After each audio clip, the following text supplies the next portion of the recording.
রাম রাম প্রিয় দর্শক ভাই ও ভাইন, চলে এসেছি নতুন একটা ভিডিও নিয়ে। সুস্বাগতম, সুপ্রভাত। আশা করি সকলে ভালো আছো, সুস্থ আছো। তোমাদের সঙ্গে কোনো কিছু একটা তথ্য নিয়ে আলোচনা করতে চাই, সেটা হচ্ছে গিয়ে আমাদের সমাজ, আমাদের সমাজ ব্যবস্থা। আমাদের এই সমাজটা কে গঠন করেছে?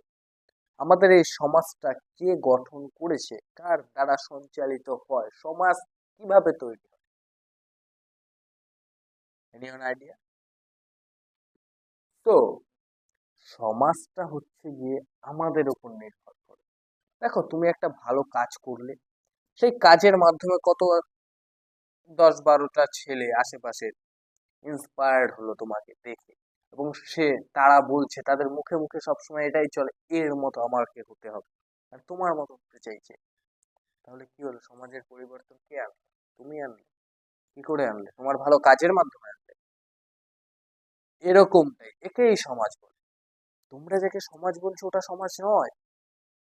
সমাজের মধ্যে পজিটিভিটি খুঁজে নাও, পজিটিভ ছেলেদের আদর্শ বানাও, যেসব ছেলেরা কিছু করেছে জীবনে, যেসব ছেলেরা যুদ্ধ করেছে নিজের সঙ্গে, যেসব ছেলেরা লড়েছে নিজের সঙ্গে, সেই সব ছেলেকে তোমরা আদর্শ বানাও। তোমরা আদর্শ কাকে বানাও?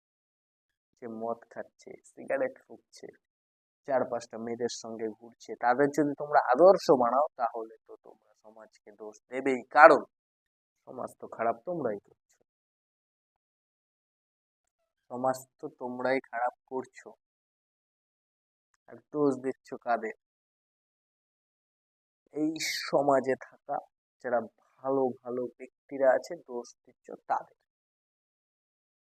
কেননা তারা সমাজের মধ্যে পড়ে, কিন্তু তোমার ক্যাটাগরি হচ্ছে কি খারাপ, আর যদি সেই ক্যাটাগরির মানুষরা দোষ দেয়, তাহলে দোষটা কাদের গিয়ে কাদের উদ্দেশ্যে বলতে বলতে চাইছে তারা? সেই সমস্ত যারা ভালো ব্যক্তিরা আছে তাদের উদ্দেশ্যে। কিন্তু তারা বুঝতে পারছে না যে সমাজটাকে খারাপ তারা করছে। তো সমাজ পরিবর্তন তখনই হবে যখন তুমি নিজেকে পরিবর্তন করবে। আরে সমাজ বাদ দাও, তুমি যদি চার দেওয়াল দরজা বন্ধ করে দাও, জানলা বন্ধ করে দাও, সমাজটা কোথায়? কোথায় সমাজ? তোমার মধ্যে তুমি নিজেই সমাজ। তাহলে নিজেকে পরিবর্তন করো। সমাজ দেখতে হবে না, সমাজ তোমাকে নিয়ে ভাববে। বুঝতে পারলে? তুমি যদি ঠিকঠাক হও, সমাজ তোমার মতো হতে চাইবে। তো নিজেকে ঠিক করো। দ্যাটস